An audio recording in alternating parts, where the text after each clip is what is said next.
Lately, I've been noticing more conversations surfacing around false light. And perhaps it's always been present, but it's becoming more visible now in the collective. We're seeing spiritual organizations and charismatic leaders being questioned, even dismantled. And for many, this is unsettling because these spaces often look like light. So, how do we recognize the difference between illumination and imitation? False light often speaks only of love, unity, and ascension. It's very charismatic and it presents itself with certainty, confidence, and an implied promise: follow me, I know the way. And yet, beneath the surface, pain remains unhealed. Cycles repeat, and seekers keep seeking.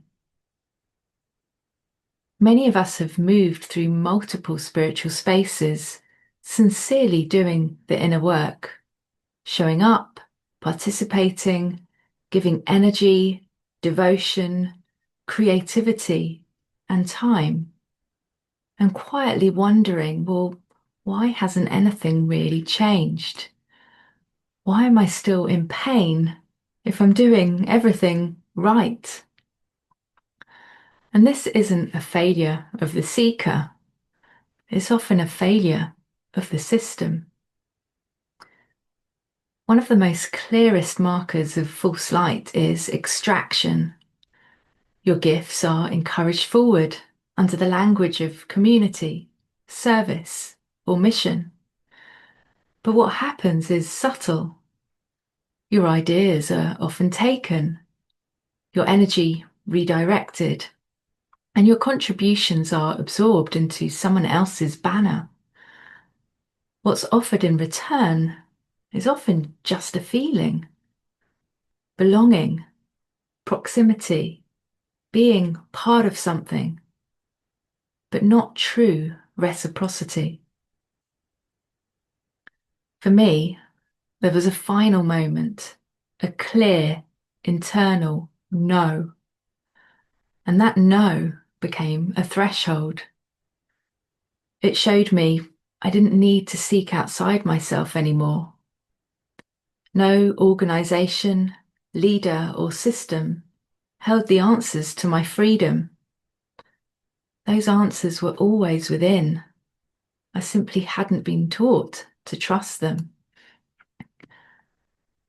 And this choice point changed everything: my direction, my healing, and my relationship to my own light.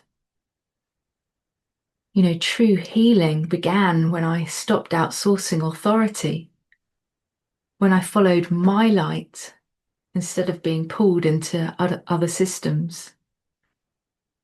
And this isn't about rejecting guidance. We all need support along the way. It's about reclaiming sovereignty. So this week's resonance note: true light does not ask you to outsource your knowing. Sit with this week. Notice where this resonates in your body. I'm not offering you answers for you to adopt. I'm not telling you who to be or how to walk your path. I work as a guide because I've walked my own thresholds and I've disentangled from systems that required my light to flow outward. And I know how disorientating and liberating that crossing can be. My role is not to lead you away from yourself, but to walk beside you as you learn to trust your own inner authority. The aim is not dependence, it's conscious self-leadership. And this is the heart of all my teachings. Others will come to their own realizations when their soul is ready. This unfolding doesn't need to be forced. For now, we watch, we discern, and we remain aligned with what is true for us. So if you feel yourself standing at a threshold between following and truly choosing, the threshold of the heart visualization is there to support you.